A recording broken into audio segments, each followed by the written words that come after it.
Olá, meus caros, muito boa noite. Sejam mais do que bem-vindos à nossa segunda aula de gestão estratégica. Minha gente, nós temos tanta coisa para ver hoje, mas não temam, não temam. A professora veio muito bem esquematizada hoje, com os meus papeizinhos. Você vai ver que eu adoro papeizinhos, faço grandes anotações e às vezes nem eu mesma entendo a minha própria letra, mas vai dar tudo certo no final.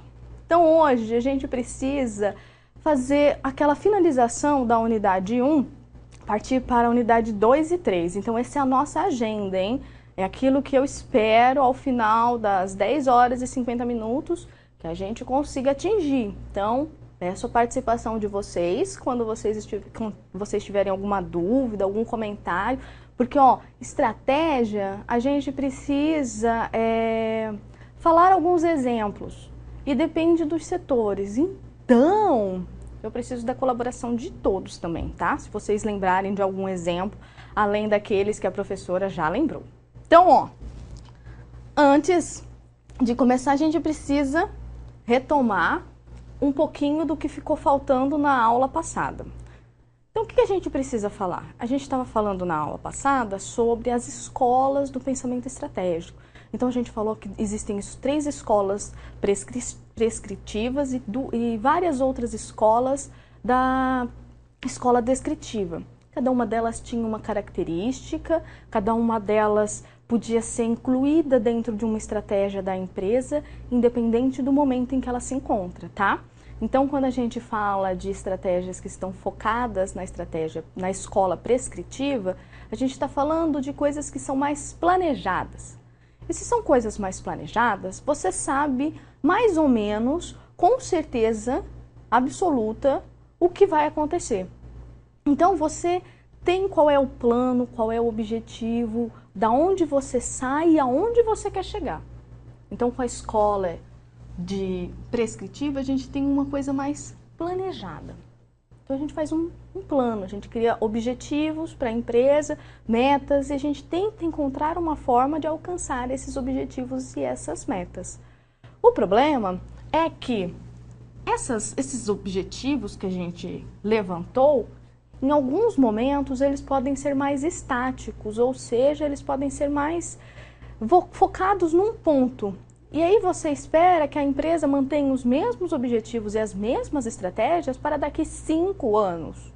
Fica difícil, pelo menos no ambiente econômico em que a gente se encontra hoje, manter essa estabilidade tão elevada em estratégias. Porque há a possibilidade de entrada de concorrentes, há a possibilidade de uma descoberta tecnológica que pode revolucionar o mercado. Isso tudo tem que ser levado em consideração ao se montar uma estratégia. Então, se ela é muito paradinha, não tem como a gente alterá-la com grande frequência. Então, esse é um problema que a escola prescritiva tem.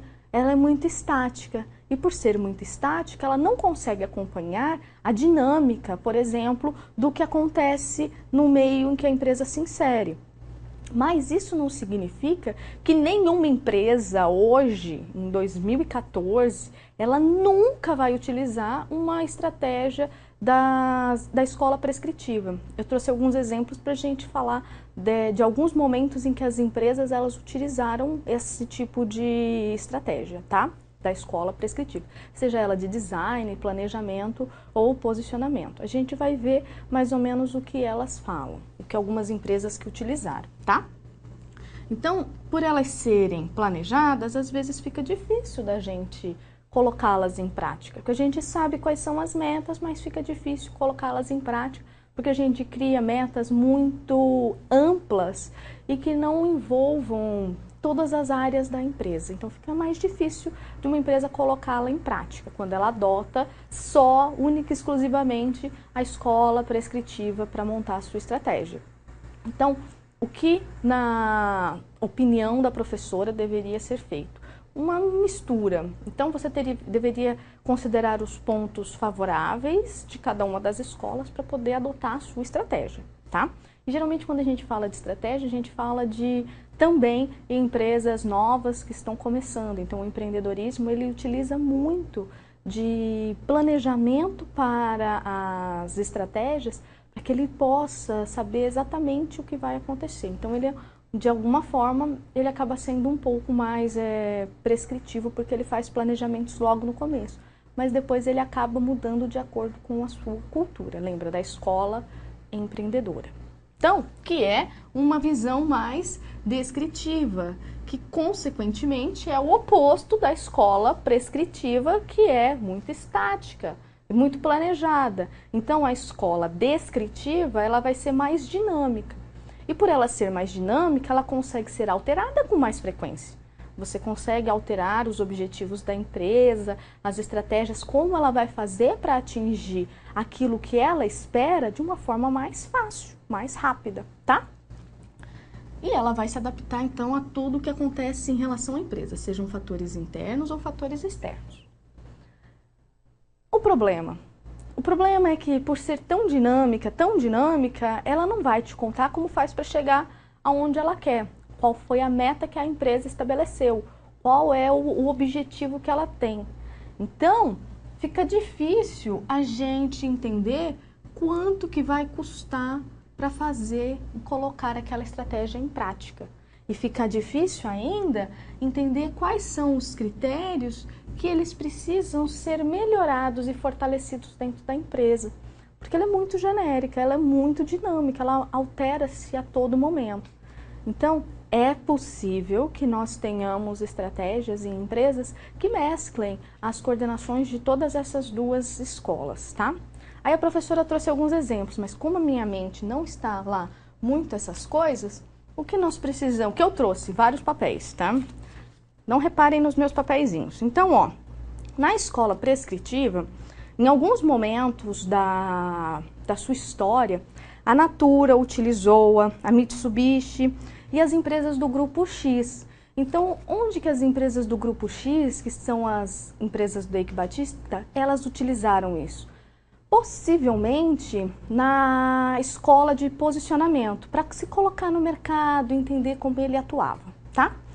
Para a escola descritiva, para as escolas descritivas, a gente tem alguns outros exemplos. Não que esses exemplos das escolas, dessas empresas que eu acabei de falar, da Natura, Mitsubishi e as empresas do Grupo X, antes que o Eike Batista vendesse a OGX, elas não pudessem adotar outras estratégias das escolas descritivas, tá? Então, ó, algumas outras empresas que fazem da estratégia descritiva são a Suzano, a Azul, linhas aéreas, a Newcom, que é uma empresa de, obviamente, de telecomunicações e informática, tecnologia da informação, a Saraiva. Então, a Saraiva é a Livraria Saraiva, o Banco Bradesco e o conglomerado Casas Bahia e o Pão de Açúcar, tá? Cada um desses utilizou de alguma forma as escolas prescritivas e descritivas, certo? Se vocês lembrarem de mais algumas, por favor, não esqueçam de mandar para o Saulo, que está ali ansiosamente junto com o Zé Leandro. E aí eu quero saber assim, ó, eu percebi que a semana passada vocês participaram um montão da aula do Zé. E a minha? Como é que vai ficar esse negócio? A gente fica aqui concorrendo, sabe? Assim, ai, na minha aula teve 10 participações, na sua só teve 7, entende? Então eu espero a colaboração de vocês nesse ponto. Eu deixei aqui uma perguntinha para que vocês pensem em casa sobre as empresas de vocês. Então, pensa, dá uma refletida sobre as empresas que vocês trabalham, se elas adotam alguma estratégia ou da escola prescritiva ou da escola descritiva. E se não adotarem nenhuma delas, pense em alguma empresa que esteja próxima a vocês.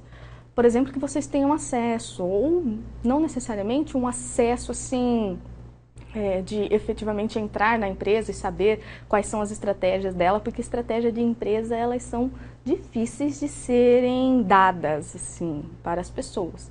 Você faz suposições a posteriori, depois que a empresa tomou algumas decisões, você vai lá e tenta classificá-la em alguma das escolas, tá? Então, pensa um pouquinho sobre isso e me escreve lá nas minhas dúvidas, entra no fórum, que eu adoro ver participações de vocês, tá? Aí o que que é o tal do planejamento estratégico? Que todo mundo fala do tal do planejamento estratégico isso, planejamento estratégico aquilo. Então, virou moda falar do termo planejamento estratégico. Mas, professora, se é planejamento estratégico, não é uma coisa mais assim planejada? E se é planejada, ela está focada nas escolas prescritivas, tá? Ela vai criar objetivos e metas para que a empresa ela possa atingir o que ela espera.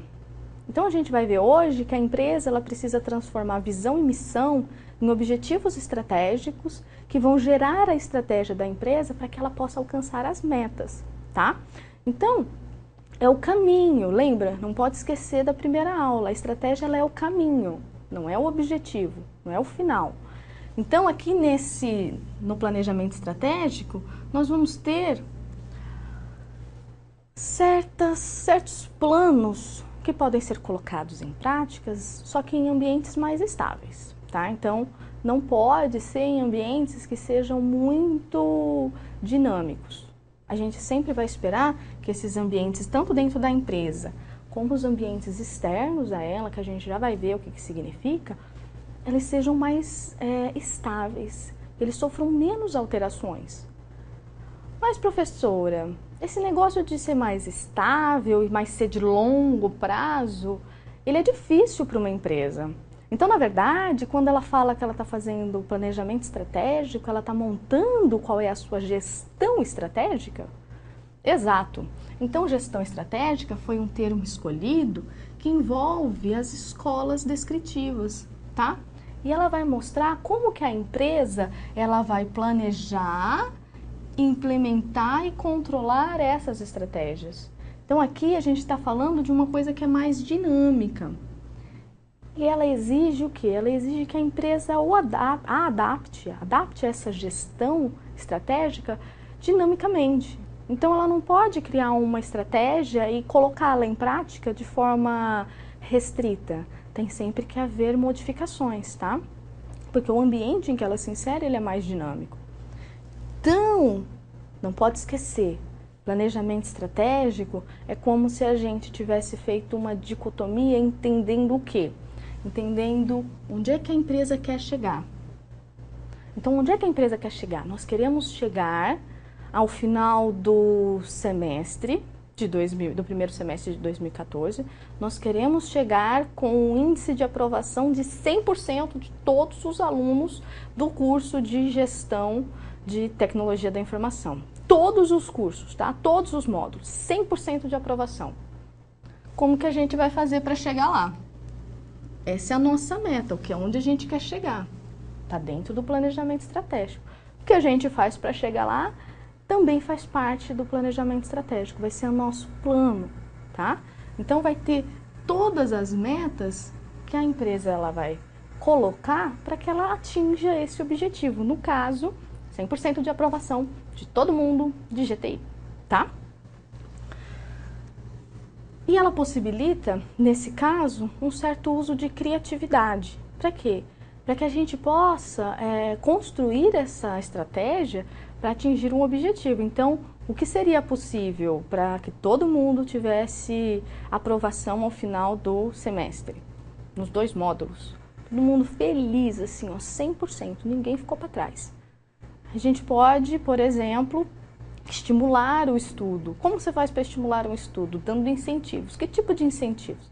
A gente precisaria pensar sobre isso, tá? Então, aqui é o planejamento estratégico, não é muito mais voltado na gestão estratégica. É muito importante, todo mundo fica falando de gestão, de planejamento estratégico, tá? Quando a gente fala da montagem da estratégia dentro de uma empresa, a gente fala do processo estratégico. E esse processo estratégico, ele é dividido em algumas partes. Então, são essas 4 que a gente vai ver ao longo do módulo. Então, a primeira parte é falar do diagnóstico estratégico.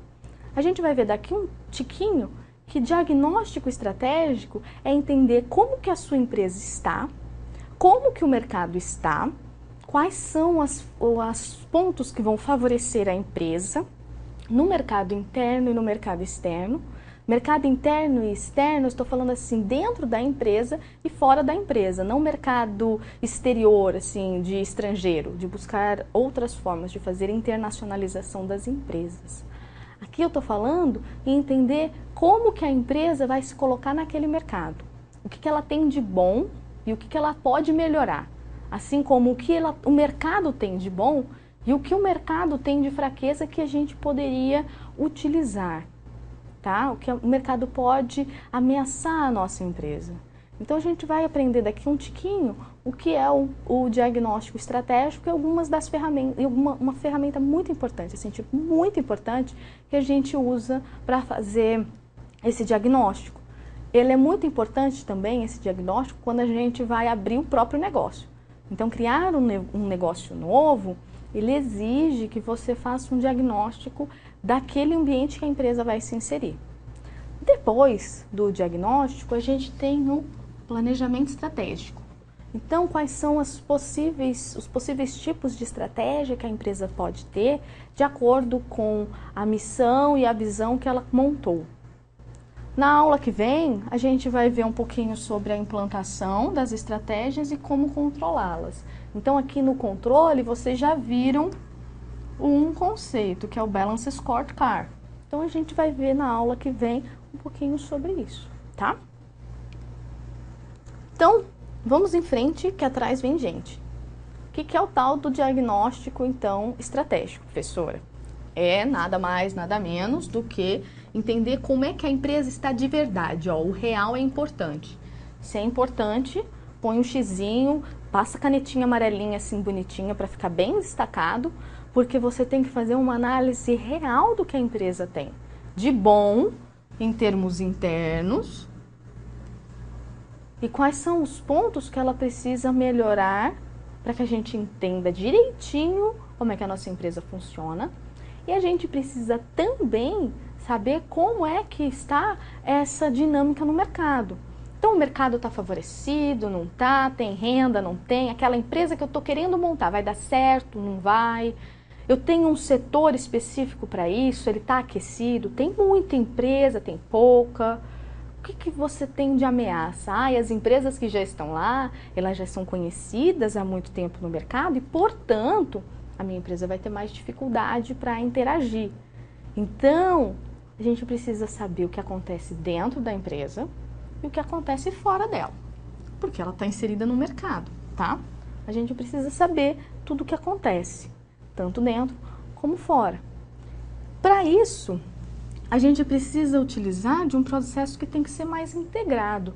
Você não pode olhar para um ponto só e esquecer os demais. Você precisa interagir, fazer um diagnóstico que seja integrado, que tenha todas essas facetas. Quais são os pontos que são favoráveis e os desfavoráveis dentro da empresa, assim como os pontos favoráveis e desfavoráveis dentro do mercado. Para isso, a gente vai começar com o externo, tá?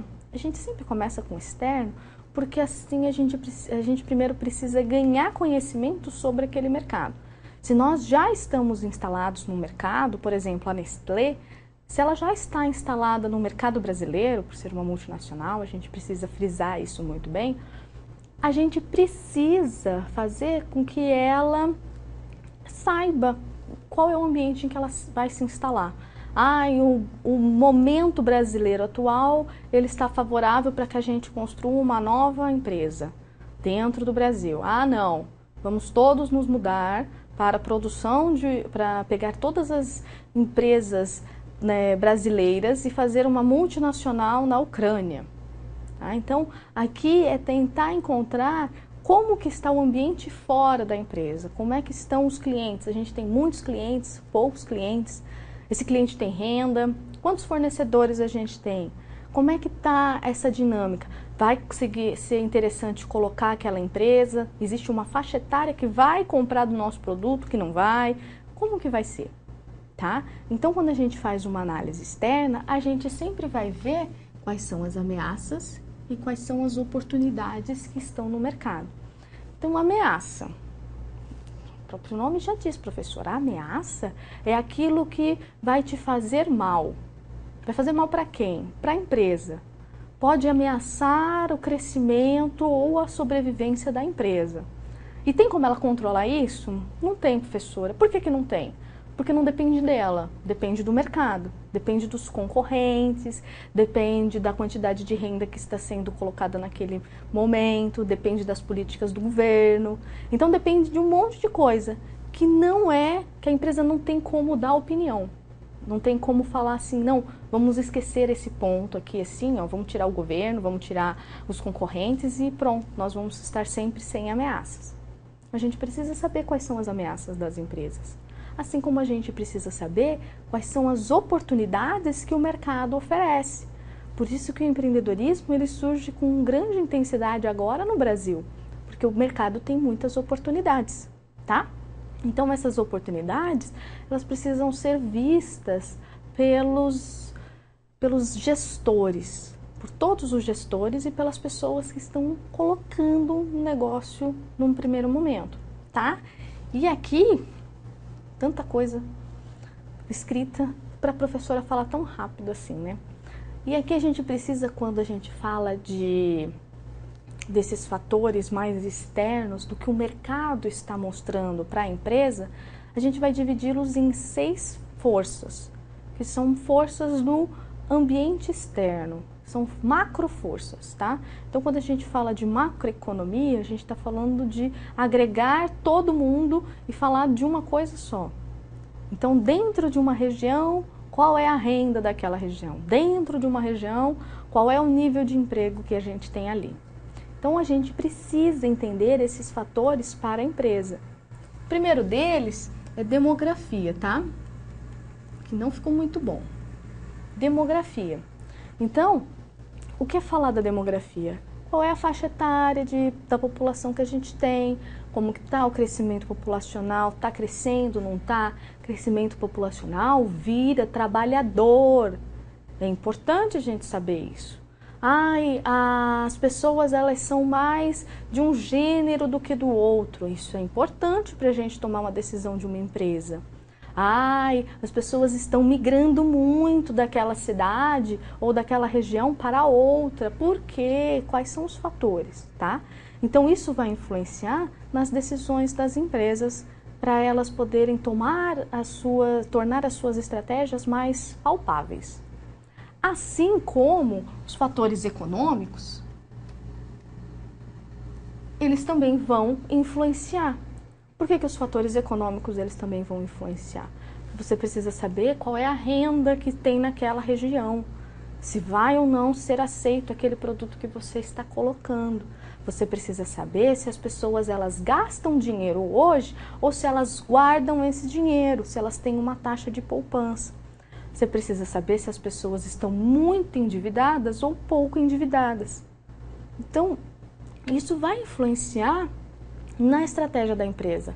Pode ser que não influencie no curto prazo, no primeiro momento, mas ao longo do tempo, você espera que a sua empresa fique vários e vários anos. Eu preciso saber essas questões mais ambientais, mais voltadas para o ambiente em que a empresa se encontra. Assim como é preciso também saber alguma coisa sobre os recursos naturais, tá? Então, os recursos naturais, eles são importantes, por quê? Porque você precisa saber se existem matéria-prima, se vai existir energia elétrica, se tem acesso à água com facilidade. Isso influencia, por exemplo, numa indústria, assim como ela é influenciada pela tecnologia. E a tecnologia ela é importante por quê? Porque se você tem naquela região uma possibilidade de inovação muito elevada, a sua empresa ela também tem que seguir essa mesma toada. A mesma coisa a gente precisa saber é qual é o percentual de gastos com pesquisa e desenvolvimento que as empresas naquela região fazem. Se elas seguirem o padrão do Brasil, que é em média, gastar 1% do PIB brasileiro, ou 0,9% do faturamento da empresa, a gente vai ter em alguns momentos muitas empresas dentro de uma região que podem ser ou não inovadoras. A gente também precisa saber como é que o governo está decidindo as suas políticas. como que a política interfere na economia, naquele mercado, e qual é a legislação que está por trás disso.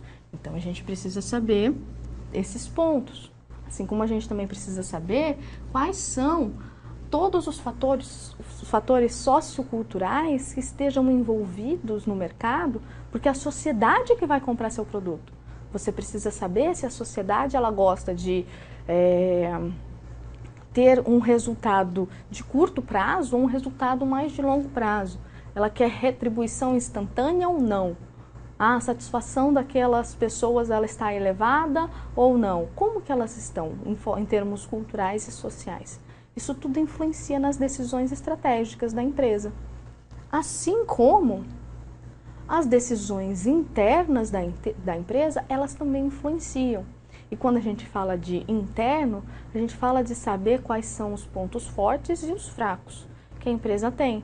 E esses pontos a empresa pode controlar, ela pode mudar, ela pode melhorar. Então a gente quer melhorar os pontos fracos e de forma a superá-los, tá? E a gente quer ampliar ainda mais os pontos fortes da empresa. E aí quando a gente faz isso, a gente pode tentar buscar algumas funções, analisar algumas funções para ver como que a empresa está.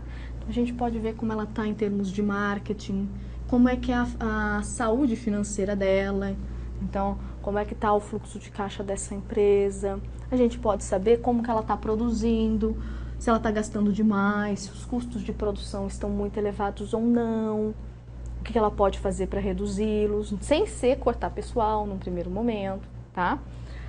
E ela tem muito pessoal e essa dependência de pessoas, ela faz com que haja uma produtividade menor. O que a gente pode fazer para melhorá-la? Assim como a gente precisa saber como é que a organização está estruturada. Qual é a estrutura que a empresa tem, quais são as políticas que ela está adotando, quais são as normas que são colocadas, qual é a cultura organizacional da empresa. Lembra desse conceito de TGA? E das matérias de comportamento organizacional. Então aqui é falar um pouquinho de como é que é esse planejamento, como é que está colocado esse sistema de planejamento, como que a empresa está se colocando no mercado. E é importantíssimo que ela conheça qual é o seu consumidor. Assim como também é importante que ela saiba como é que sua organização está funcionando. Se essa estratégia ela vai ser para toda a organização, para um ponto só dela, para um determinado departamento. E é importante a gente saber como que esses pontos fracos e esses pontos fortes, eles podem ser analisados e criados pela empresa. Professora, a gente olha sim para os dados da empresa, os dados financeiros e pronto, acabou. A gente sabe quais são os pontos fortes e os pontos fracos dela. Mas e as pessoas? Lembra que tinha escola de relações humanas? A gente precisa também ter uma interação com as pessoas. A gente precisa trazer pessoal de fora especializado e olhar e pedir para eles olharem criticamente para a nossa empresa. Não só olhar para o histórico que a empresa tem, mas também fazer com que haja contribuições de fora. Então é importante que a gente saiba isso. Além de entender como é que você vai controlar a eficiência da empresa, como é que você vai torná-la mais eficiente e mais eficaz. Assim como você precisa saber como é que você vai obter essas informações. É só olhar o balanço patrimonial da empresa ou é só olhar os fluxos de caixa da empresa e pronto, a gente já decidiu como é que vai ser feita a nossa estratégia. Não, a gente precisa conversar. Então a gente pode buscar opiniões de pessoas, a gente pode ver como é que está acontecendo naquele momento o planejamento e a estruturação da empresa, a gente pode ver documentos, a gente pode ir em reuniões, conversar com os funcionários, a gente precisa saber tudo. E para a gente entender tudo isso, fica mais fácil se a gente utilizar uma ferramenta que ela foi criada, ela já existia há milhares e milhares de anos, tá? Lá na Arte da Guerra, do Tzu, já tinha alguns comentários sobre essa ferramenta, mas o Andrews e o Christensen, em 1980, eles colocaram essa ferramenta com mais ênfase, deram mais ênfase a ela. Então, eles criaram a análise SWOT, tá? Então, a análise SWOT, ela vai mostrar quais são as forças que a empresa tem, quais são as fraquezas que aquela empresa tem, quais são todas as oportunidades que o mercado oferece, quais são as ameaças que esse mesmo mercado vai oferecer a ela. Em português, a gente pode chamar ela de TTOA, ou FFOA, ou FOFA, tá? Tem autores que chamam ela de FOFA. Eu acho o SWOT mais bonito, tá? Então, a análise SWOT, ela vai mostrar todas esses pontos, tanto da análise interna quanto da análise externa, para uma empresa. E elas são importantes por quê? Porque a gente pode colocá-las numa matriz. E fica muito mais fácil da gente visualizar quais são os principais pontos que a empresa tem que são favoráveis, que são forças, que são interessantes. Quais são os pontos a favor dentro dessa empresa? Então, ela tem um tratamento muito bom com o seu cliente. E ela tem custos de produção completamente assim reduzidos. E ela ainda se preocupa com responsabilidade socioambiental. E por fim, ela produz de uma forma muito mais eficiente do que as outras empresas. Esses são os pontos fortes que a empresa tem. Nossa, professora, que empresa boa essa, né? Pois é, mas em compensação, o relacionamento entre os funcionários não é muito bom, sabe? Então, existem muitos debates e muitas crises internas. A direção, ela nunca escuta o que os seus colaboradores estão oferecendo. É uma empresa muito hierarquizada e essa hierarquia acaba fazendo com que haja uma rotatividade muito elevada e ela acaba, sei lá, tendo problemas de logística. Nossa, professora, isso tudo numa empresa só? Pois é. A gente tem pontos positivos e pontos negativos da empresa. Mas ela também, como ela interage no mercado com outras empresas ou com os seus clientes, a gente pode ver do meio externo algumas oportunidades. Então, por conta dessa quantidade elevada de consumidores que existem no mercado, ela poderia criar novos produtos. Ou então, ela poderia fazer investimentos em outras regiões para que ela possa expandir a sua quantidade de empresas, o número de filiais que ela tem. Ou então, melhor ainda, o mercado está mostrando que a taxa de juros do país está menor. Então, é interessante ela fazer grandes investimentos, construir novas fábricas e novas máquinas numa região que tenha mão de obra mais barata. Essas são as oportunidades que o mercado te oferece. E ela, ainda por cima, ainda tem facilidade para conseguir matéria-prima. Nossa, melhor ainda. Só que o governo, ele resolveu aprovar uma legislação muito mais rígida em termos ambientais. E aí a nossa empresa, ela ficou meio prejudicada. O mercado também tem uma forma de ameaça, porque a gente depende de uma matéria-prima que acabou vindo com mais facilidade do exterior. E a nossa taxa de câmbio, ela aumentou e o nosso produto ficou mais caro. Ou então, o prefeito resolveu que não quer mais a nossa empresa naquela região. E a gente tem que dar o pé. O que a gente vai fazer? Então, a gente tem que saber todos esses pontos para que a empresa possa montar as suas estratégias, para que ela possa saber quais são os caminhos que ela deve percorrer para favorecer os pontos fortes e tentar encontrar nas oportunidades novas formas dela crescer, de forma também a reduzir os pontos fracos que ela tem e tentar controlar essas ameaças que o mercado oferece. Então, é sempre uma matriz, desse jeitinho, tá? Então, Então, a gente sempre vai ter os nossos ambientes, então, o ambiente interno e o ambiente externo. E quais são os pontos que são favoráveis e os pontos que são desfavoráveis. Não esquece, ponto favorável, força, aqueles pontos que são fortes, então qual é a força e qual é a oportunidade.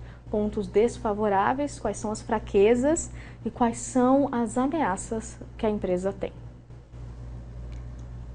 Interessante, professora. Aí você chega com uma interatividade que chama desafio estratégico. Você quer matar a gente do coração? E não tem nada ainda escrito. Como assim, professora? Tem sim. E faz de conta que a gente quer montar uma sorveteria, tá? Faz de conta.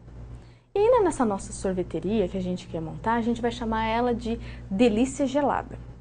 Tem feito calor aqui em Ribeirão Preto, então a gente precisa fazer uma sorveteria. O ambiente está propício para isso. Então, o que eu quero que vocês pensem aí?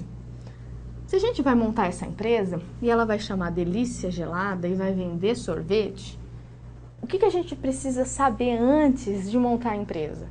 Então, quais são os pontos que a gente precisa levantar para a gente poder fazer um diagnóstico estratégico? Então, quais são alguns pontos do ambiente interno e do ambiente externo que a gente precisa conhecer, tá? Professora, posso colocar quais são as minhas opiniões referentes a essa sorveteria? Pode, horas. Aqui eu quero quais são as opiniões de vocês. Eu trouxe as minhas e a gente pode discutir cada uma delas, tá? 3 minutinhos e daqui a pouco eu tô de volta.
E aí, hein? Olha, não repara de novo no meu papelzinho. O professor Saulo já me mandou, falou assim que o pessoal daqui da Lafayette falou assim, ó, coletivo, local apropriado de funcionamento, pesquisa de mercado, clima da cidade, concorrência, qual é o custo-benefício, qual é a matéria-prima, onde é que você pode comprar, disponibilidade de mão de obra, dentre outros. Muito bom, minha gente. Exatamente, a gente precisa saber isso e um tiquinho mais. Teve mais alguém, Saulo, querido?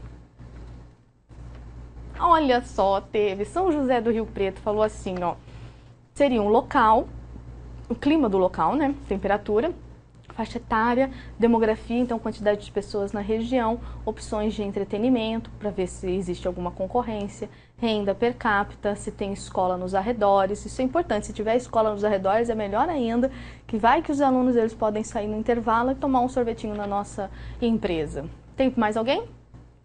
Curitiba falou assim, ó, internos, maquinário, infraestrutura, mão de obra, fornecedor e matéria-prima. Externos, qual o local onde será aberta a sorveteria, quais são as instalações, o público-alvo, a concorrência, os recursos naturais, quantos meses de sol terei para vender mais. Muito bom, minha gente, isso é tudo relevante, sabe por quê? Porque existe a tal da sazonalidade e isso influencia na estratégia da empresa. Às vezes ela poderia, nos momentos de mais frio, optar por outros tipos de produto ou então fazer algumas promoções. Muito bom, minha gente. Olha só, eu também coloquei alguns aqui, enquanto o Saulo vê se chega mais algum.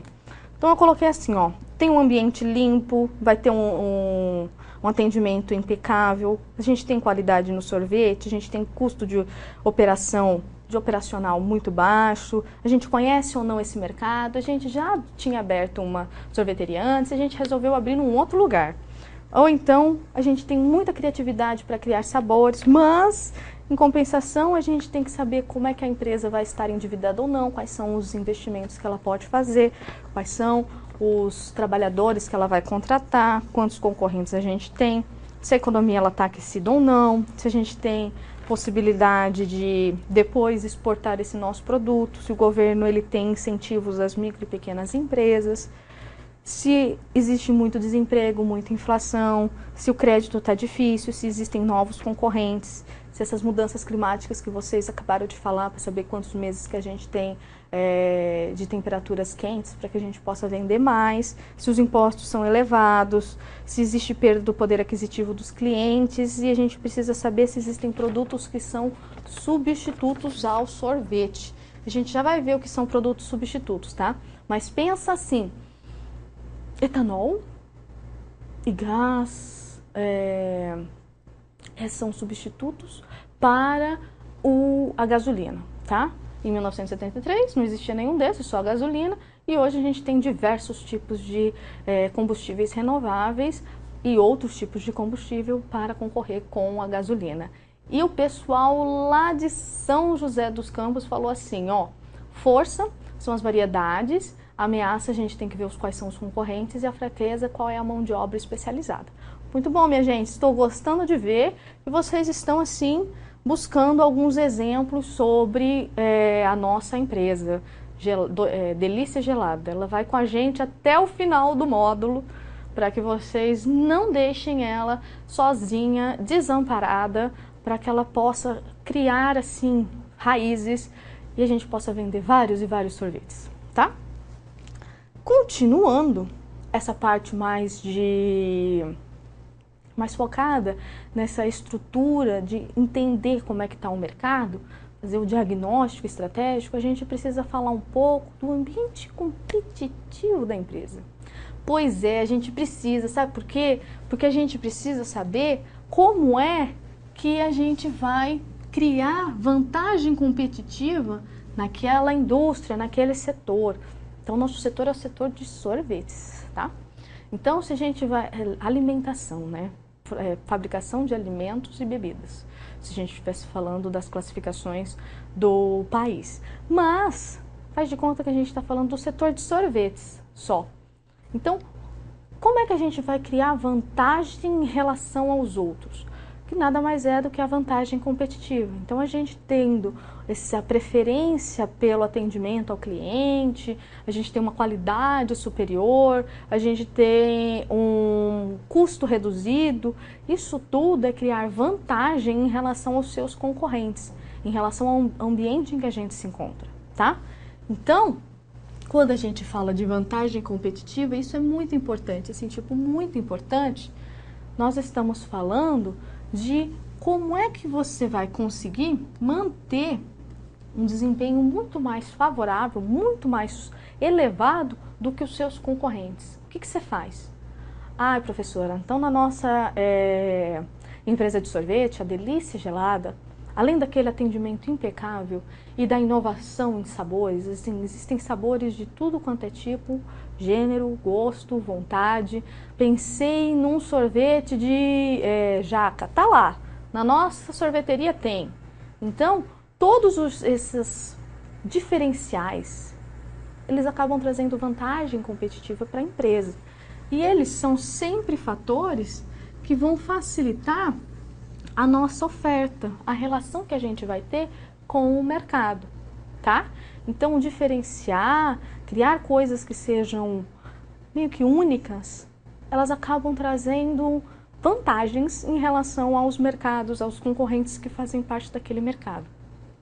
Pensar, por exemplo, que o nosso sorvete de jaca, que a professora não gosta, o nosso sorvete de jaca, ele é um diferencial, horas. As pessoas que gostam de jaca, elas podem partir para tomar esse sorvete diferente, tá? E a gente põe ele assim, ó, numa colherzinha, assim, ó, e ele fica bem molinho, gostoso. Então, às vezes a gente precisa saber quais são as vantagens que a gente tem dentro daquele ambiente. E para a gente poder saber essas vantagens que a gente tem dentro do ambiente, como que a gente está competindo, um pesquisador, em 1984, ou 86, não me falha a memória agora, eu acho que é 84. Mas ele virou e falou assim, vamos analisar os setores, porque eu sou uma pessoa que gosta de estudar o posicionamento das empresas em relação ao ambiente competitivo em que elas se encontram. Já vou, Saulo, só um instante. Então, o que ele fez? Quem é ele? A gente já falou dele, é o Porter. Então, o Porter, não o Harry Potter, tá? O Porter, o Michael Porter, ele criou um modelo das 5 forças competitivas, tá? E a gente vai ver como que essas 5 forças competitivas, elas acabam se inserindo dentro dessa análise do ambiente competitivo, tá? Mas antes disso, lá de Curitiba, o Márcio fala assim, boa noite, Márcio, tudo bem? Como é feita a classificação de empresa para que seja liberada a venda de um produto e a proibição de outro? Exemplo, a sorveteria não pode vender espetinho também. Então, quando você vai cadastrar a sua empresa, uma das coisas que você precisa colocar, explicar quando você vai abrir a empresa é qual é a classificação nacional de atividade econômica. Então, existem diversas subcategorias que estão dentro de cada uma das grandes divisões e séries que estão disponíveis no site do IBGE.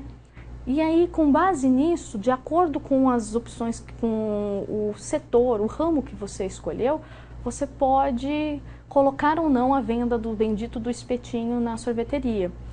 Existem sorveterias aqui em Ribeirão, por exemplo, que além do sorvete, elas também vendem salgados.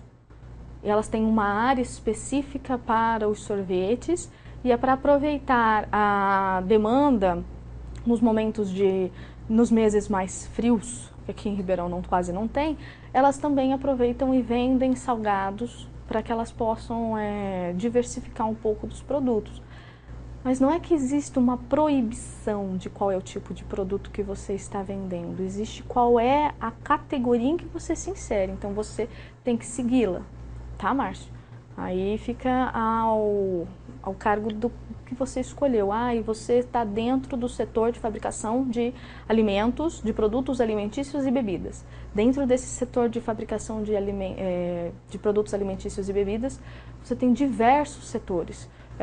extração de produção de açúcar, aí açúcar mascavo, açúcar bruto, qual é o tipo de produto que a gente tem, tá? Não que você impeça a produção da empresa estar em 2 setores, certo? Depende do qual é o tipo de produto. Às vezes ela, em tese, a empresa como um todo, ela está dentro de um setor, mas os produtos ela pode ter vários, tá? Pensa na Unilever, que tem trocentos produtos diferenciados. Certo? Se não, manda de novo que a professora depois resolve o seu problema.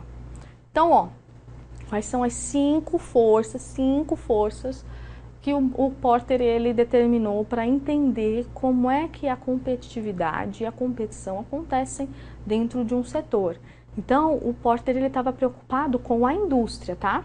Com qual é o setor industrial que aquela empresa se insere, como ela pode fazer para ganhar mercado. Então, ele criou 5 forças que influenciam as decisões da empresa. Faz de conta que a gente é a empresa que é esse negocinho, esse círculozinho roxo, tá? Então, dentro desse círculozinho roxo, a gente tem outros concorrentes. A gente tem a nossa empresa que está aqui, ó, bonitinha nesse asterisco, e existem outros concorrentes. Então, a rivalidade entre os concorrentes, ela pode ser uma força para que a gente possa, para que a gente tenha um entendimento de como se posicionar. Ele pode ou não prejudicar a nossa empresa.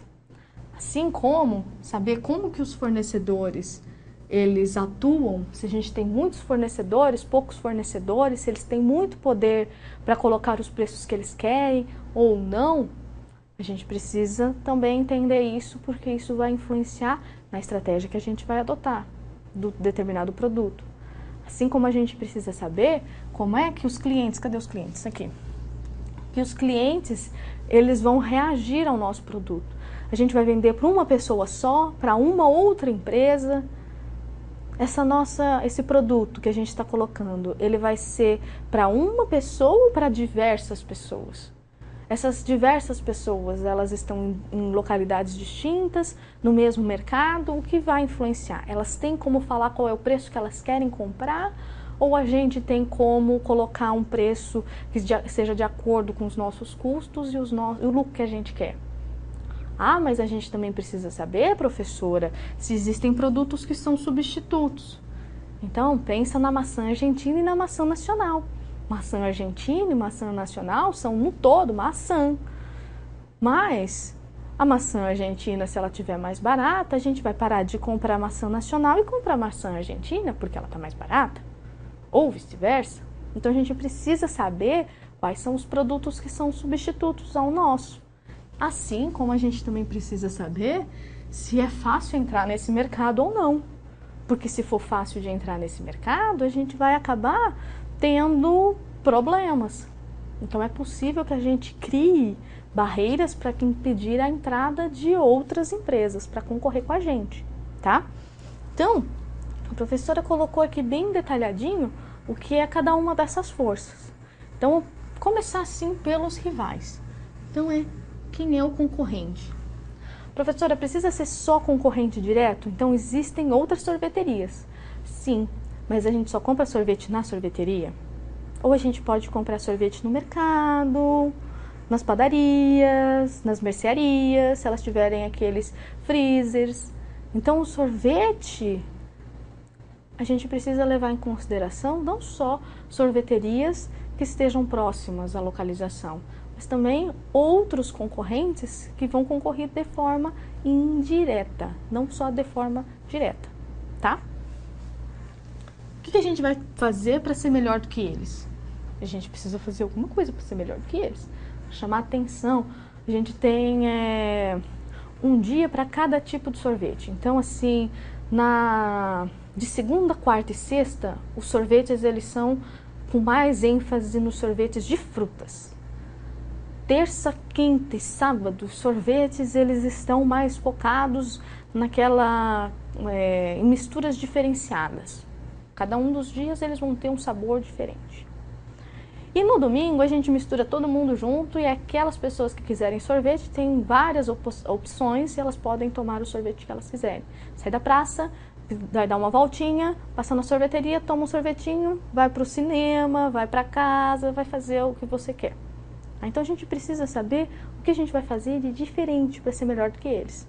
E a gente precisa saber como que essas empresas elas estão agrupadas. Então a gente precisa saber se são grandes empresas, são grandes sorveterias que já estão instaladas há milhares de anos naquele local. Elas têm uma qualidade melhor, os clientes a conhecem, tem uma fidelização a essas sorveterias. O que a gente pode fazer? Ou então, eles conseguem negociar com os fornecedores de forma mais agressiva, e aí eles conseguem preços melhores do que a gente. O que a gente pode fazer para melhorar? A gente pode buscar outros fornecedores que estejam em outras localidades. O que a gente vai ter de diferente? O que a gente vai ter de vantagem em relação aos nossos concorrentes? Então a gente precisa conhecer toda essa rivalidade, tá? Assim como a gente também precisa conhecer os produtos substitutos. Não esquece deles, hein? Você sabe qual é a manteiga e qual é a margarina ali na fotinho? Na outra tela? Então, eu olhei assim, virei e falei assim, não tem diferença. Mas os produtos substitutos, eles são importantes. Por quê? Porque eles podem interferir na estratégia que uma empresa vai adotar. Por quê? Porque eles podem dar o mesmo benefício que aquele produto que a gente vai colocar. Então, por exemplo, o nosso sorvete. Existe algum substituto para o sorvete? Ah, professora, existe sim. Aqueles bolos gelados, professora. Às vezes a gente pode comprar um bolo gelado assim, ou então iogurte. Às vezes as pessoas gostam daqueles negócios de yogoberry e vão comer bonitinhos o iogurte. Ah, professora, não tem nada a ver. Às vezes as pessoas elas só gostam de sorvete. Às vezes a gente pode falar também de milkshake, as pessoas gostam de milkshake. Então a gente precisa pensar em quais são os substitutos, próximos ou não, do nosso produto. Não é pensar só na manteiga e margarina, que fica muito fácil pensar em termos de substituto. Quando a gente fala de etanol e todos os outros combustíveis diferentes da gasolina, nós estamos falando de substitutos. Se seu carro for um carro flex, você pode substituir gasolina por etanol de acordo com a variação de preços. Assim como, se você tiver um carro, se a gente conseguir, num futuro bem próximo, criar um carro que seja elétrico, mas que também utilize-se de outras formas, de outros combustíveis, tanto renováveis como não renováveis, ele vai só depender de abastecer de um jeito ou de outro, elétrico ou gasolina ou etanol, de acordo com as variações de preços e as preferências de cada um dos consumidores. Então é importante a gente saber o que são produtos substitutos para cada um dos setores que a gente quer atuar, tá? Por isso que tá aqui assim em negrito, para não subestimar. Tipo assim, é muito importante pensar em produtos que são substitutos. Não esquece da maçã e da maçã argentina e da maçã nacional. Supermercados e padarias também são produtos, não assim, se a gente vai falando de pão, daquela área mais voltada para panificação, a gente pode falar de substitutos, porque os supermercados eles têm essa área e eles concorrem com as padarias, tá? O que cada um deles precisa fazer para atingir uma quantidade de consumidores diferenciados. E os fornecedores, eles são importantíssimos. Eles são importantíssimos por quê? Porque você precisa saber quantos fornecedores existem naquele mercado para aquele produto que você quer colocar. E esse fornecedor? Só tem um? Só tem um, professora. E agora? Só tem um, meu Deus. A hora que ele quiser mudar o preço, ele muda, não é? É. E a gente? A gente vai ter que aceitar os preços que esse nosso fornecedor está colocando. Mas e se nós tivermos muitos fornecedores? Se a gente tiver muito fornecedor, quem vai ter o poder de decidir qual é o produto que a gente vai comprar de qual empresa? É a nossa empresa. Então a gente tem um poder maior, a gente pode conversar melhor com o fornecedor Pois é, professora. Então, é importante a gente saber qual é o número de fornecedores. Então, por isso, põe um asteriscozinho bonitinho aqui no número, faz uma bolinha, põe um asterisco. Ele é muito importante. Saber qual é o número de fornecedores. Se a gente tem um número baixo de fornecedores, nós estamos muito dependentes deles.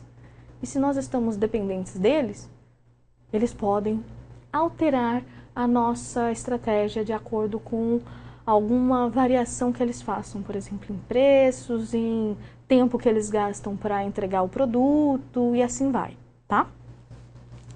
Então tem que sempre pensar que o fornecedor, ele precisa ser parceiro. Por isso que você não pode explorá-lo, mas ele também não pode te explorar, tá? A mesma coisa vale para o consumidor, tá? Que a gente já vai ver. Mas é importante a gente primeiro falar um pouquinho do quê? Dos concorrentes. A gente foi lá, batalhou, abriu a nossa sorveteria, Delícia Gelada. A gente está lá firme e forte, conquistando o mercado. A gente demorou um tempo, mas o jeito como nós montamos a empresa foi muito bom, as pessoas foram bem receptivas, tal. E o mercado está aquecido, as pessoas gostariam de mais sorvete, a gente não está dando conta quase. Aí uma criatura percebe que a gente não está dando conta. Ela resolve entrar no mercado que a gente está. E a gente precisa fazer o quê? A gente precisa criar alguma barreira, alguma coisa para impedir que as outras empresas entrem. Porque as empresas, elas gostam de ser mais monopolistas, serem únicas para que elas possam ter lucros maiores. Se entrar alguém para competir com a gente, os nossos lucros vão ser menores. Então a gente tem que criar barreiras, muitas barreiras, tá? E quando a gente cria barreiras, a gente precisa saber quais são os tipos de barreiras que existem, o que a gente pode fazer. Às vezes, nós somos a empresa nova, estamos tentando nos instalar num mercado que já tem uma empresa estabelecida e ela tem alguma barreira à entrada. Quais são essas barreiras, professora, então? Simples, olha. Podem ser patentes. Como assim, professora? Um laboratório farmacêutico, ele tem patentes associados aos seus princípios ativos para criar os medicamentos. Então, as patentes, elas surgem porque as empresas gastam tempo e dinheiro para encontrar alguma coisa nova. Aí elas criam um certificado, vão até um Instituto Nacional, por exemplo, o INPI, Instituto Nacional de Propriedade Intelectual aqui no Brasil, ou a USPTO lá nos Estados Unidos, e eles fazem o quê? Eles criam um certificado dizendo que aquelas especificações, elas foram criadas por nós, pela nossa empresa, e as pessoas que quiserem utilizar aquilo vão ter que pagar algo para a gente, porque nós fomos os primeiros a colocar aquela ideia, tá? Então, se uma empresa tiver uma patente de algum determinado produto, ela vai impedir a entrada de concorrentes, porque eles precisam pagar royalties para aquela empresa.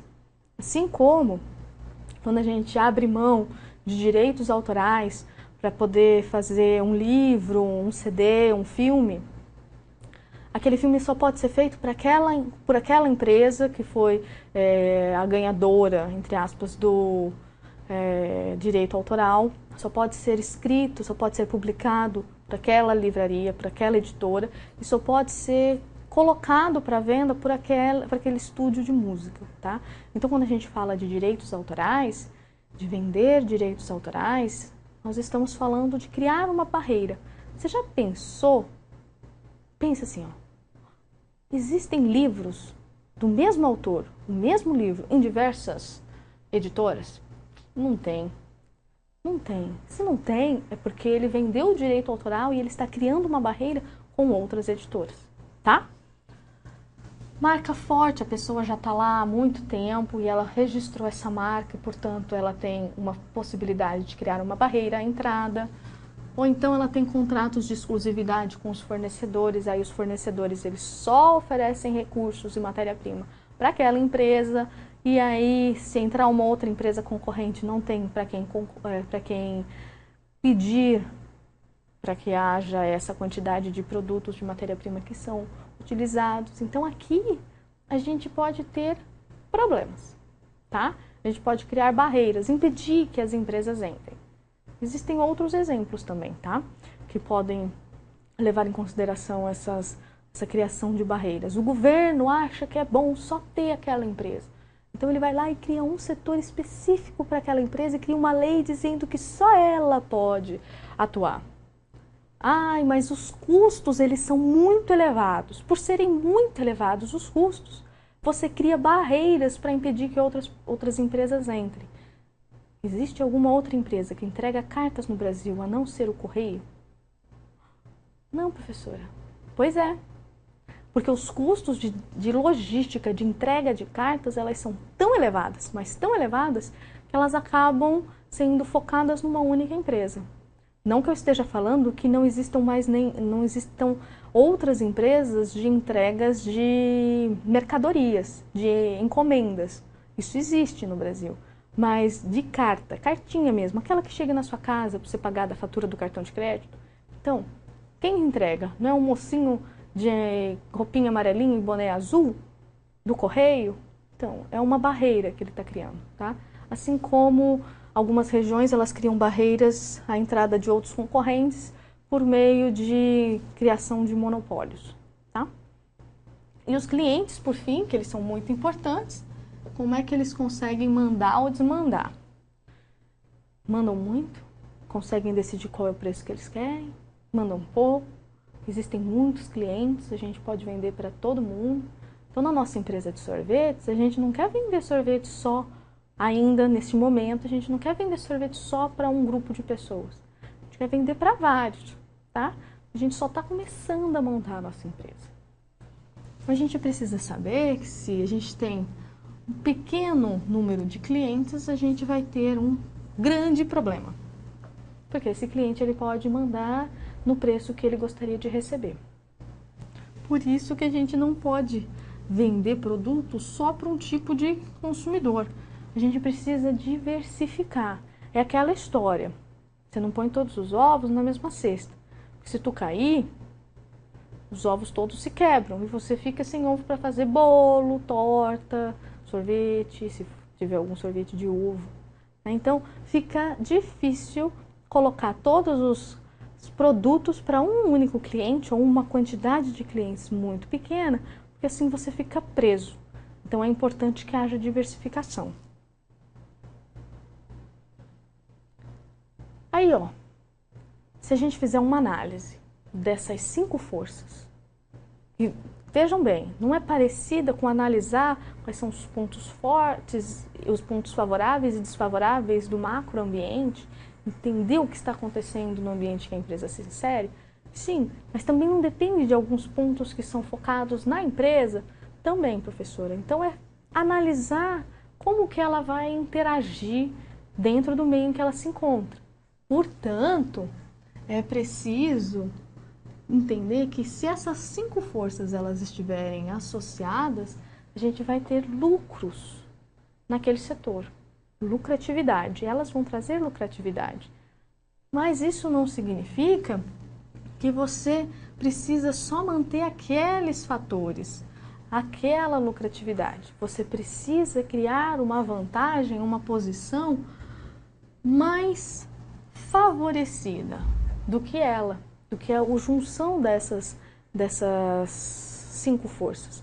Você precisa de colocar essas 5 forças de uma forma melhor para a sua empresa, para que a gente seja menos vulnerável. Para a gente ser menos vulnerável, a gente pode, por exemplo, ter um relacionamento muito bom com os nossos clientes, fidelizá-los, fazer um atendimento ótimo. E aí esse atendimento ótimo faz com que os clientes eles voltem à empresa e eles falem da nossa empresa, da nossa sorveteria, para outras pessoas. Ou então, a gente pode colocar vários produtos, fazer uma diversificação de produtos. Então a gente tem uma grande quantidade, uma grande variedade de produtos, né? Nós temos uma variedade de produtos. E isso faz com que haja uma melhoria para a gente, porque a gente vai ter uma carteira de clientes maior, porque existem vários produtos. Então a gente pode também buscar novas tecnologias, professora? Pode. Se a gente tiver uma tecnologia melhor, a gente pode ter uma lucratividade melhor. e, consequentemente, a gente pode ser mais interessante do que os nossos concorrentes, tá? É sempre pensar em como é que os concorrentes eles vão reagir. Então, se a... Como é o nome daquela empresa de telefonia? Se a Claro, ela resolve reduzir os preços das suas tarifas, a TIM, a Oi, a Vivo, elas vão responder a essa modificação. E é essa resposta à modificação, se ela é mais rápida ou não, que pode fazer com que haja uma diferença, um roubo da quantidade de clientes da concorrente. Tá? Então é importante a gente pensar em como é que a empresa vai reagir. Quando a gente fala sobre isso, a gente fala de quais são os fatores que podem influenciar no sucesso de uma empresa. Esses fatores, eles estão associados, por exemplo, com empresas que estão começando. São micro e pequenas empresas. Elas precisam ver isso com olhos assim bem grandes, com lupas, para não perder nenhum dos pontos. Mas as outras empresas, as que já estão há um tempo no mercado, elas também precisam saber quais são os fatores que vão trazer o sucesso para elas. Então, fatores críticos de sucesso são aqueles que vão ter um impacto no sucesso da empresa. Professora, depende só da empresa? Pode ser que não, pode ser que dependa do ambiente que ela se encontre, tá? Então, aqui, esses fatores críticos de sucesso, eles dependem do ambiente em que a empresa se encontra, do momento em que ela se encontra, por isso que estão aqui escritos fatores temporais, tá? Do momento em que ela se encontra, então em 2014, nós estamos em fevereiro, 24 de fevereiro de 2014, não é um ambiente, um momento favorável para que a gente ponha a nossa sorveteria na Venezuela ou na Ucrânia, tá? Mas a gente pode colocar ali perto da minha casa, que aí fica mais fácil de eu ir tomar um sorvetinho, que ali está crescendo. Ou então, existem alguns fatores associados a como que a empresa ela está sendo gerenciada que podem influenciar no sucesso ou não daquela empresa. Então, se a gente tem colaboradores que sejam mais parceiros, como se eles fossem sócios, eles acabam tomando como se eles fossem donos da empresa. Para eles tomam esse conhecimento, essa vontade para eles. Aí a gente pode ter uma empresa que é melhor gerenciada. Ou então a gente tenha técnicas de gestão que são diferentes e que favoreçam o nosso sucesso. Mas todas esses fatores, eles podem depender do ambiente que a gente se insere, do momento em que a gente se encontra. Então a gente precisa manter sempre os mesmos fatores críticos de sucesso e falar assim aos 7 ventos que a gente tem sucesso porque nós somos uma empresa muito bem gerida. Não, a gente precisa mudar de vez em quando quais são esses fatores. Então a gente precisa fazer revisões ao longo do tempo.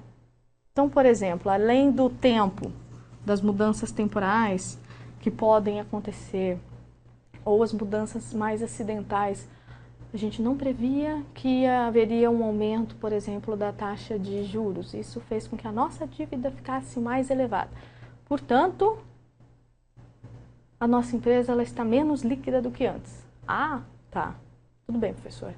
Mas como é que a gente vai fazer para gerenciar ela? A gente criou técnicas de gestão, então nossos gestores eles são líderes, eles criam equipes e não grupos, eles são uma empresa, a gente tem uma empresa muito bem arquitetada. Bom, ótimo. Mas a gente depende também do ambiente externo. Pois é, a gente depende do ambiente externo. E aí nesse ambiente externo a gente tem alguns problemas, porque as pessoas agora elas não estão querendo comprar tanto quanto elas compravam antes. Ou então, a nossa bolachinha wafer ficou tão famosa, mas tão famosa que a gente está mandando para outros países. Muito interessante, professora. Ou então a gente criou uma estratégia de um posicionamento estratégico e competitivo que está focado, por exemplo, em criar um produto que tem uma marca muito forte, porque a gente já está estabelecido no mercado, e este produto ele tem uma qualidade levemente superior aos demais, apesar de existirem diversos produtos parecidos com o nosso. Então a gente adotou uma estratégia focada mais na inovação. A gente vai criar sempre produtos novos e colocá-los para o cliente. Então é importante a gente saber isso? Mas é importante também saber qual é o ramo que a gente tem desse nosso negócio. O que a gente vai fazer e como que aquela indústria está reagindo. Tá? Todos esses fatores, eles acabam influenciando no sucesso da empresa e no sucesso da estratégia que foi montada. No livro de vocês existem alguns exemplos, eu só trouxe 2, tá? Então, por exemplo, na indústria automobilística, a gente pode falar que alguns fatores de sucesso da indústria, não de uma empresa, mas da indústria como um todo, podem ser o estilo do veículo. Então, como é que é aquele veículo, se ele é econômico ou não, isso é importante atualmente, não é? Economia de combustível, é importante saber isso. Quando você vai comprar um carro, a primeira coisa que você pergunta é quanto que ele faz de quilômetro por litro. Pois é, eu faço isso, eu pergunto. Qual que é o atendimento? Ele está seguindo as legislações ambientais? Ele não vai poluir mais, vai poluir menos? A gente está preocupado em criar um processo de produção que seja mais limpo, portanto, o nosso carro ele polui menos. Não só polui porque a gente está sentadinho, bonitinho nele, com um carro abastecido andando na estrada ou nas ruas, mas porque durante todo o processo de produção daquele carro, ele foi mais verde. A gente precisa saber dessas coisas. Saber como é que é a rede de distribuição. Então, a indústria automobilística, ela tem uma rede de distribuição muito mais eficiente do que em alguns outros setores. Então, é importante a gente saber isso, assim como saber quais são os custos de produção, tá?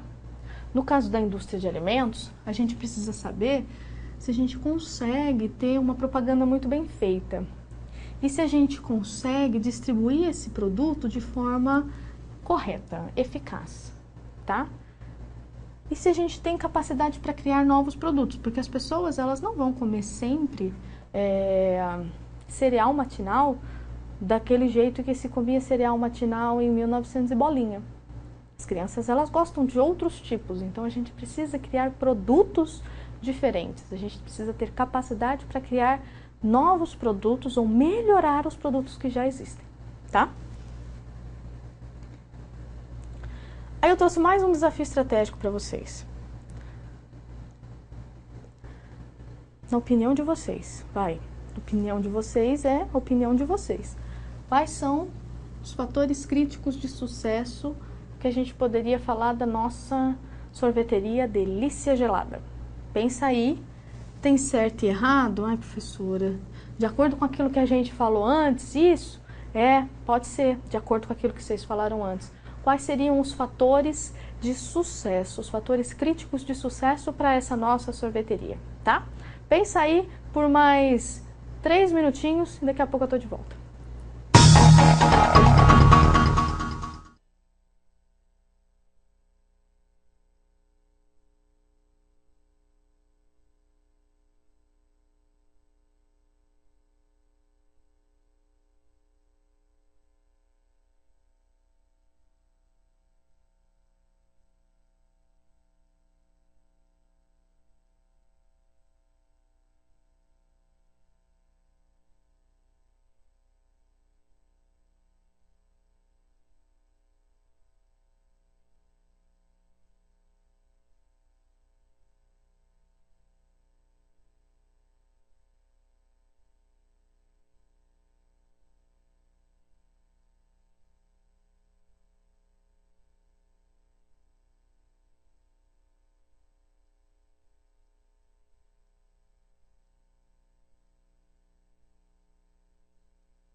Olá, hein? O pessoal de São José do Rio Preto falou assim, ó, que alguns fatores críticos podem ser variedade de produtos, preço, localização, higiene e espaço físico. Muito bom. Quem mais? Saulo, querido.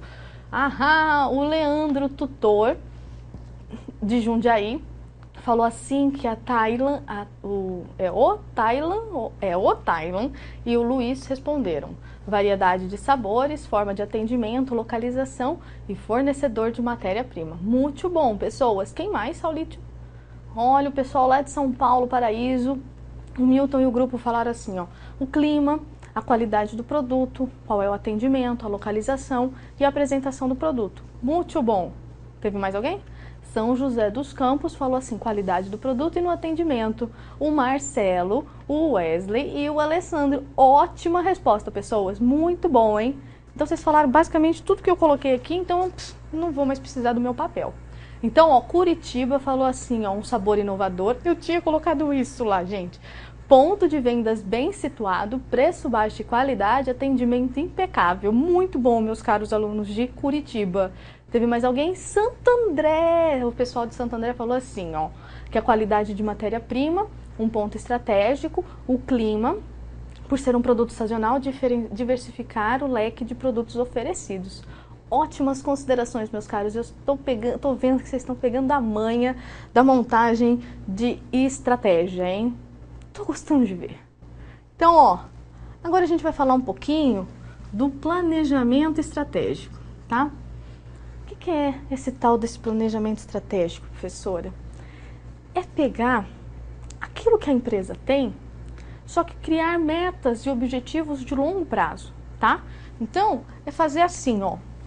É você organizar a sua empresa mais para o longo prazo. Por isso que esse aqui é importante. Põe um asterisco aí. A professora está falando pouco assim para pôr do lado da geladeira ou para pôr do lado do espelho no banheiro, né? Mas é que, para mim, todos eles são tão importantes, mas eu vou deixar mais pro final aqueles que são, assim, essenciais, e esses vocês podem, assim, colocar todos em sequência, assim, ó, na porta da geladeira, tá?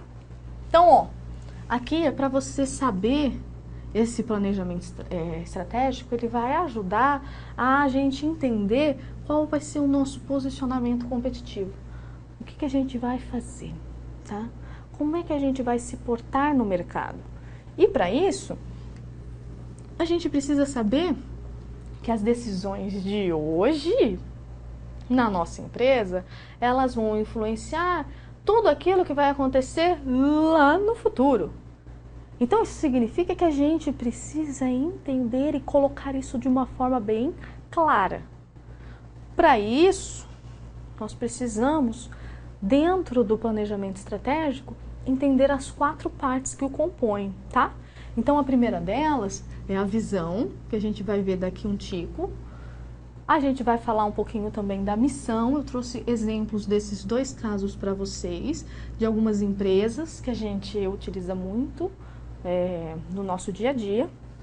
A gente precisa pegar essas visões e essas missões e transformá-las em estratégias. E pegar essas estratégias e transformar em quais serão os valores da empresa e como que a gente vai se posicionar neste mercado, tá? Então, a estratégia nada mais vai ser do que traduzir qual é a visão e qual é a missão da empresa e colocar uma forma para a gente alcançar isso, tá? Então, como é que a gente começa? A gente começa com a visão. Então, a visão da empresa é falar o que a gente quer ser lá no futuro. Então, é como se a gente sonhasse.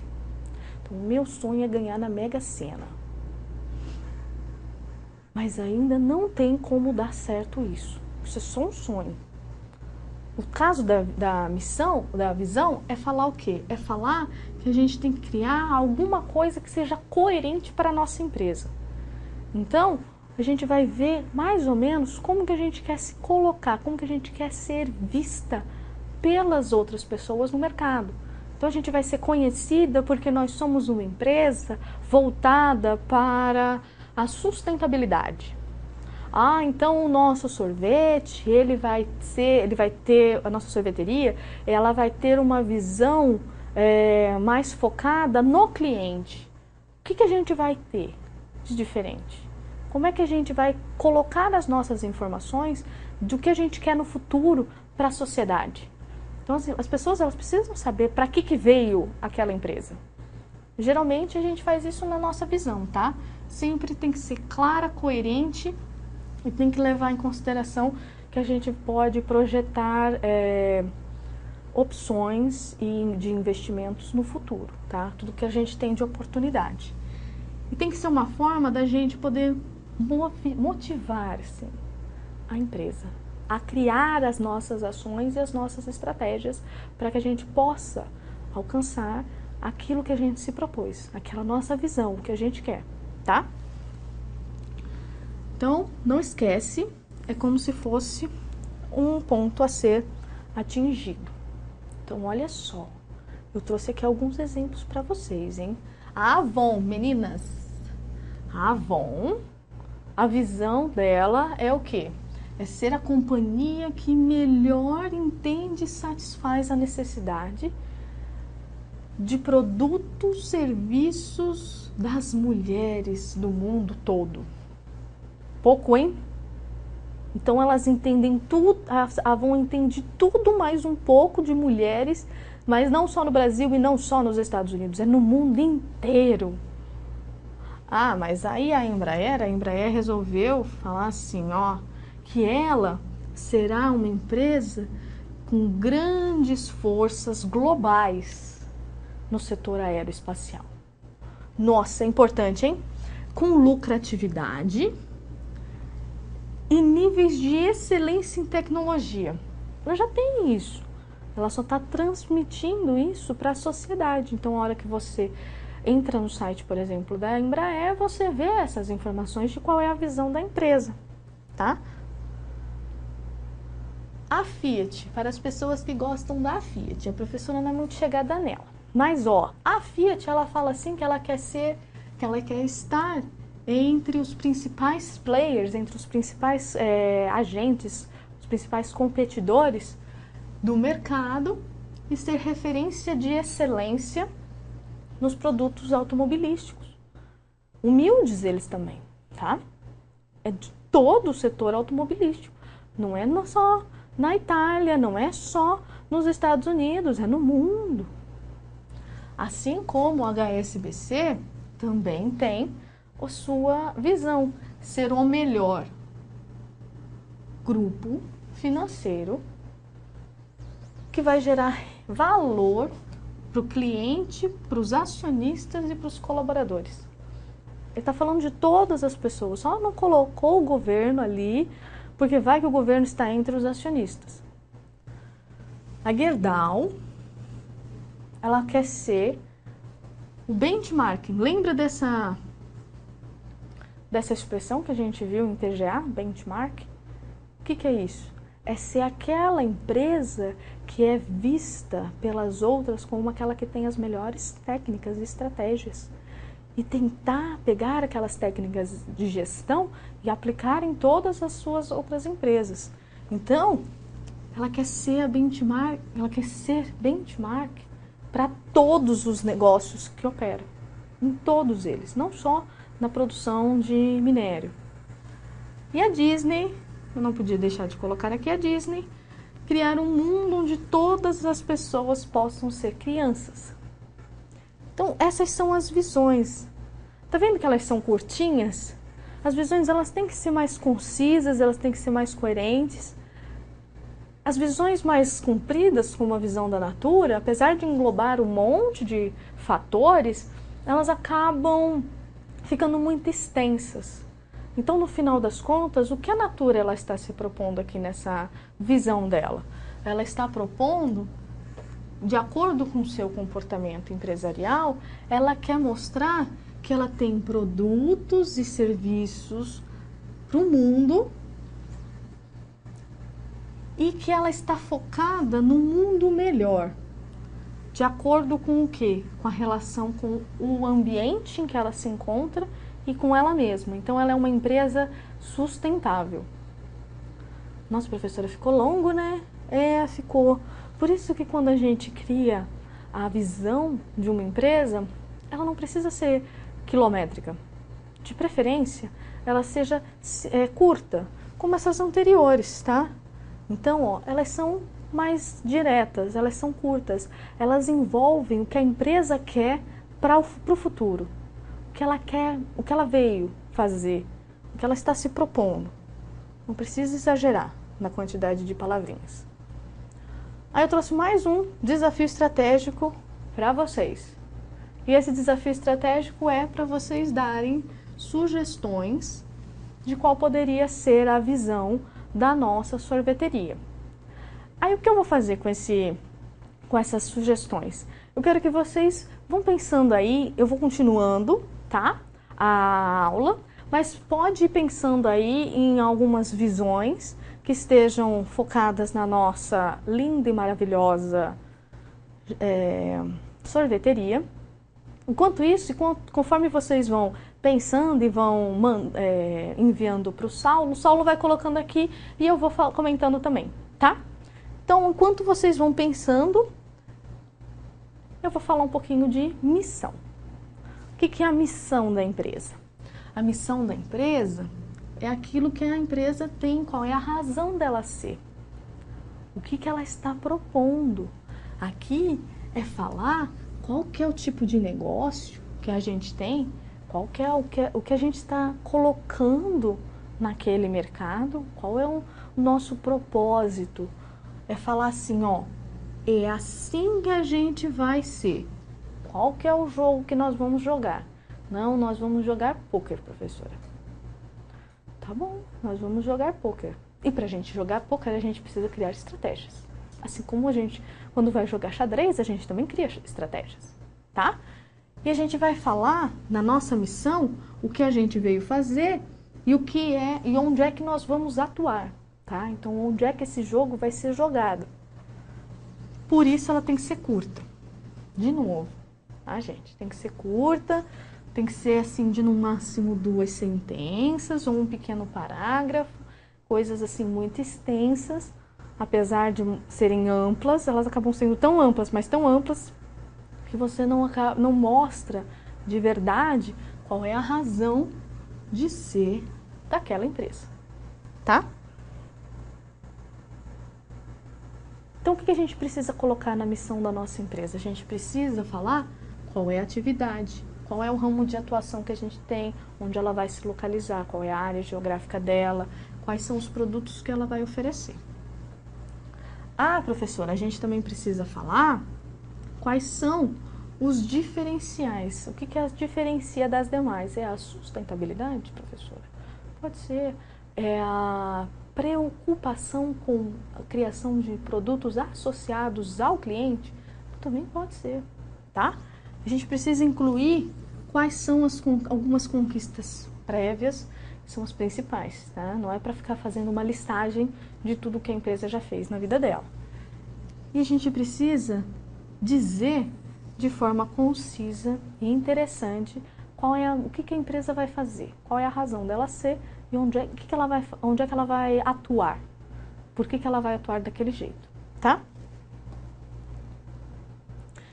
Trouxe de novo mais alguns exemplozinhos de missão para vocês. Então a Fiat de novo está aqui. Apesar da professora não gostar da Fiat, ela colocou várias vezes a Fiat, né, na aula de hoje.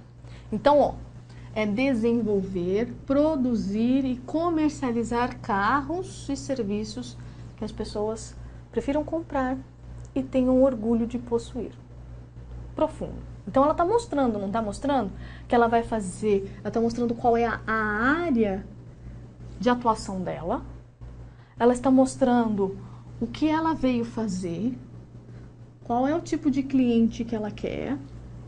Ela está falando também o quê? Ela está falando que ela vai garantir criação de valor e sustentabilidade do negócio.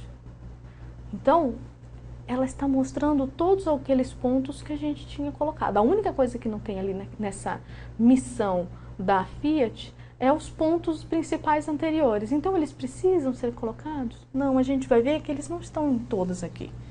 O HSBC, por exemplo, banco, excelência na entrega dos produtos financeiros. produtos financeiros, professoras? Quando você vai tomar um empréstimo, isso é um produto financeiro. Quando você vai arrendar uma máquina, é um produto financeiro. Quando você vai comprar um CDB, um RDB, é um produto financeiro. Então, ela vai falar, ela está falando, ó, ela está focada no setor de produtos financeiros.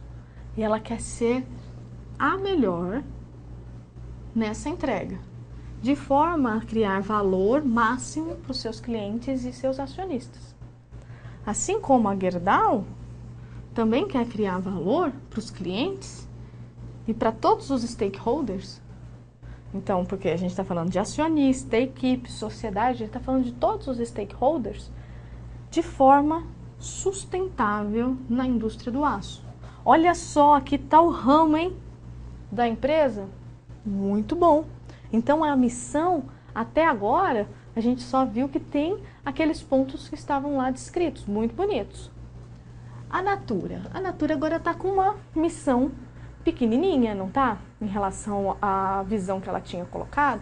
Então, a Natura, ela falou assim, ó, que a razão de ser dela é criar e comercializar produtos, a gente já sabe, ó, é criar e comercializar produtos e serviços que estejam focados em promover o bem-estar.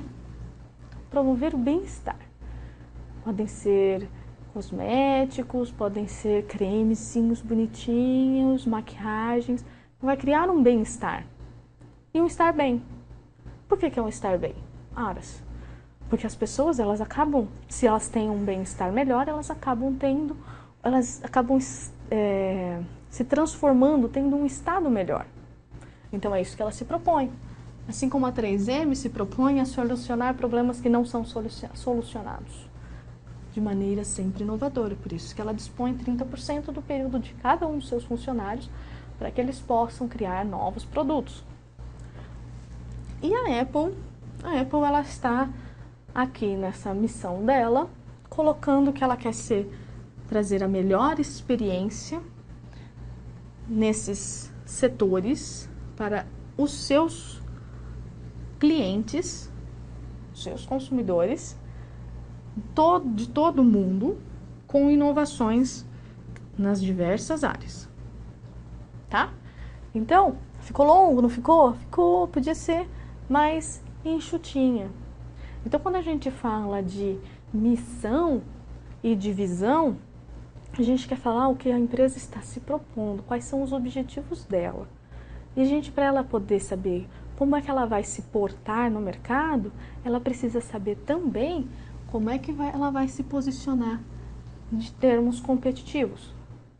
Então, Kotler é um autor também do marketing. Então, Kotler, ele fez o quê? Ele mostrou que nós temos alguns tipos de empresa que estão associados a esse posicionamento estratégico, o posicionamento competitivo.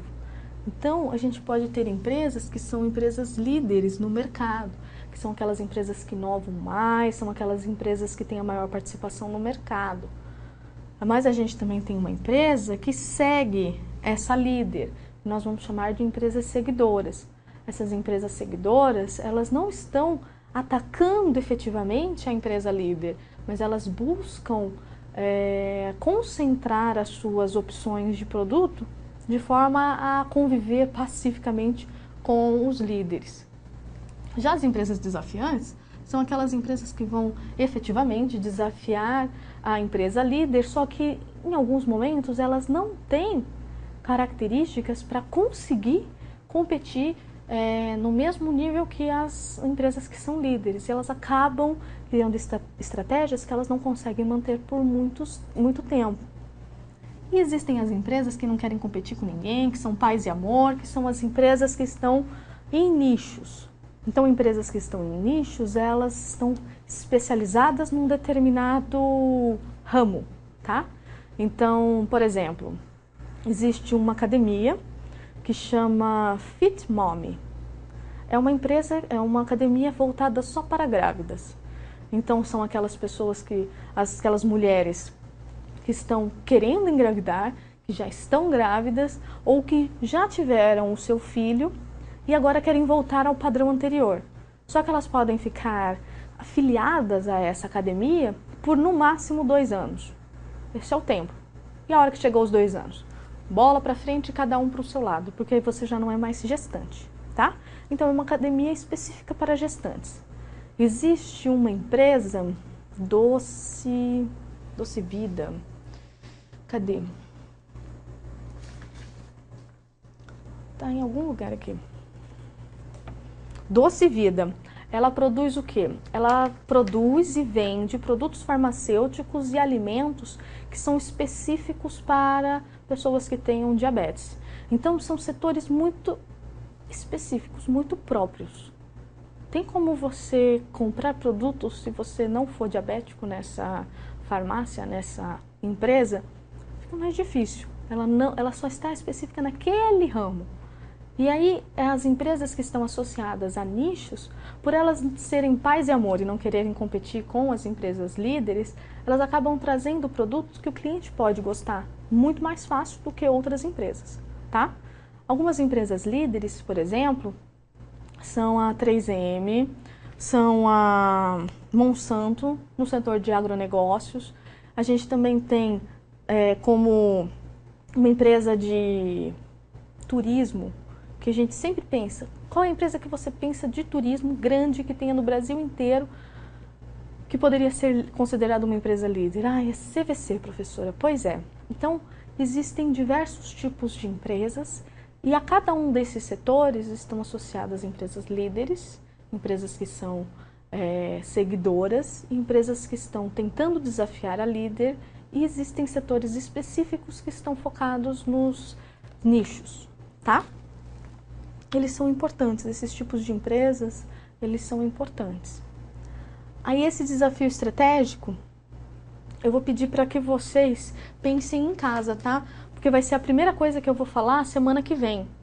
Eu vou dar a respostinha dessa interatividade. Então, ó, a gente fez o diagnóstico e a gente vai abrir uma pequena loja num shopping de alta renda, numa praça de alimentação próxima a uma academia. Nossa, professora, você acabou de falar de uma academia? Pois é. Aí ela vai oferecer sorvetes diet, light e de frutas, sem lactose e também feitos com iogurte. Aí o que eu quero que você pense em casa e guarde assim bem bonitinho e depois na aula que vem eu vou explicar qual que é a resposta. Qual que é o posicionamento estratégico dessa empresa? Ela é uma empresa líder? Volte. Ela é uma empresa líder, ela é uma empresa seguidora, ela é desafiante, ela é uma empresa de nicho. O que ela é, tá? Ai, tá muito lá na frente. Então, o que ela tem? Na aula que vem eu explico o que ela tem, tá? Então, ó, a gente criou a missão, a gente criou a visão da empresa e a gente precisa transformar isso em estratégias, em objetivos estratégicos, tá? Então, alguns dos objetivos estratégicos, só para a gente finalizar, eles estão focados em quê?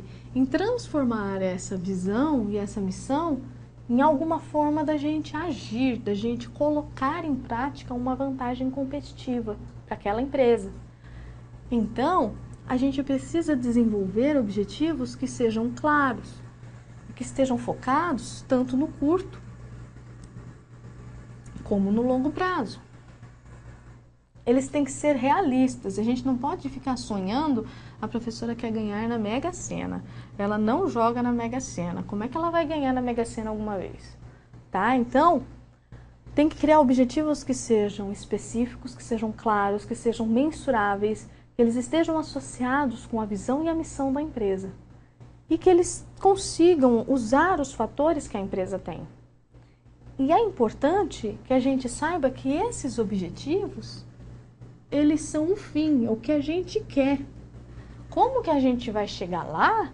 A gente precisa das estratégias competitivas, é o que a gente vai fazer. Então a gente tem objetivos estratégicos que geram, que traduzem quais são as missões e as visões das empresas e que geram as estratégias competitivas. tá? E essas estratégias competitivas, elas vão levar em consideração os pontos do ambiente externo e do ambiente interno da empresa. Então, eles são importantíssimos. E a gente vai falar sobre eles com mais ênfase na semana que vem, na próxima aula, tá? Então, semana que vem vocês vão ver o Zé Leandro de novo. Mas não temam, na próxima sou eu. E aí a gente vai falar o quê? A gente vai falar de quais são essas estratégias competitivas, qual é a importância que elas têm, o que elas se baseiam. Então, a gente vai ver que existem alguns tipos, tudo bem? E eu vou falar também para vocês qual é a resposta daquela interatividade de qual é o posicionamento estratégico da nossa empresa de sorvetes. Então, ó, excelente noite para vocês, pessoas. Vou contar quantas participações vão ter na aula do Zé, para a gente poder saber quem está ganhando ali, páreo a páreo. Tenham uma excelente semana. Aproveitem bastante para estudar, sabe? Sim, eu acho que vocês devem estudar bastante gestão estratégica e a gente se vê na próxima aula.